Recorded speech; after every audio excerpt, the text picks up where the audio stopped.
The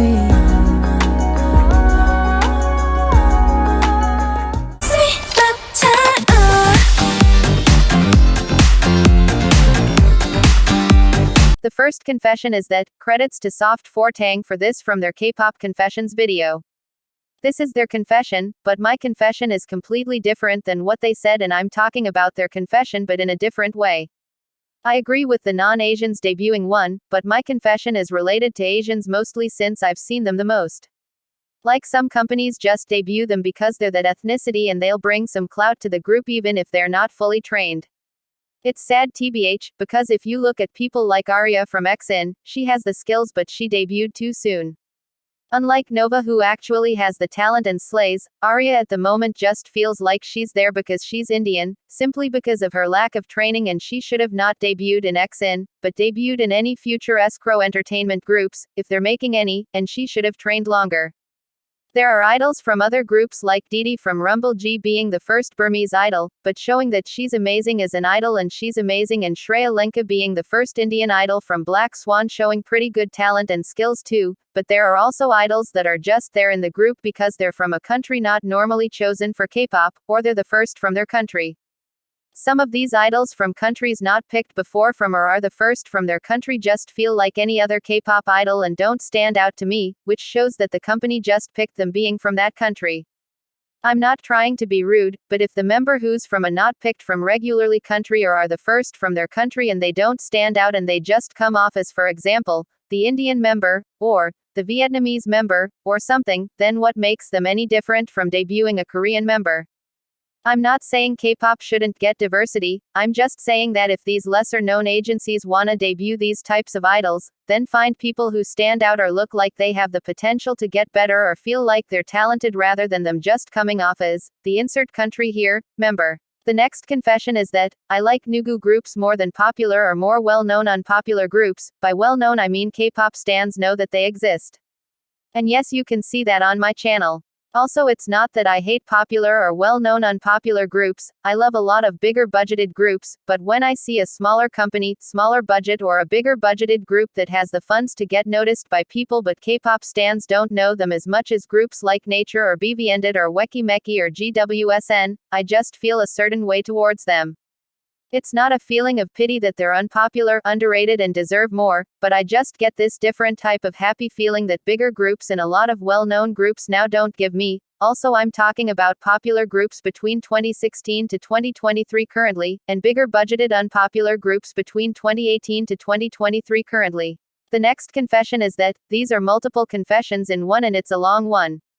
I like Queendom more than Psycho, and Psycho doesn't have longevity for me to say that in a few years it still slaps, because it doesn't anymore for me. Bad Boy isn't that great a song anymore. I don't like Red Flavor and I consider Oompa Oompa better. Fancy is boring now. I don't think IZ*ONE is a good produce group and La Vie en Rose is a boring debut for me now. I'd put IZ*ONE last for produce groups, and even taking GP999 I put Kep1 or above them. IDK0 base one's music properly to see if they're lower than IZ*ONE or higher. I don't find ITZY's older music better than their newer music. I prefer Sneakers, Boys Like You, Bet On Me and None of My Business, songs with MVs basically. I don't like Cheshire and Cake though, and I love these songs more than Dalla Dalla, Icy and Wannabe. I've, not a pun, only started liking IVE's music with Kitsch. Yes, 11 was third on my 2021 all the debuts of 2021 girl groups that I could find ranking video, but it got boring pretty soon. Love Dive and After Like also flopped for me. I love On the Ground more than Gone, and even more than Solo, because I think people consider it the best Blackpink debut, but I don't even if she's my ult. Also, I love Flower by Jisoo a lot, even though people found it underwhelming or didn't like it. I've only ever liked 3 tracks with MVs by aespa, Black Mamba, Forever and Life's Too Short's English version, the rest flopped for me, and I've only ever liked a lot of their B-sides more, except for the ones on the Spicy album. Also Blackpink, Red Velvet and Twice's debut songs are all uninteresting now. Like I don't see what people see in them. Also I forgot to mention that Blue Flame by La Seraphim is also a boring song for me. It's just something unmemorable. The next confession is that, K-pop isn't my favorite.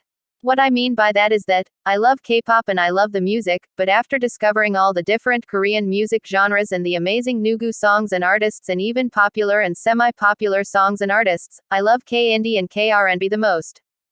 K-pop is a good genre, but it's not my top genre from Korean music.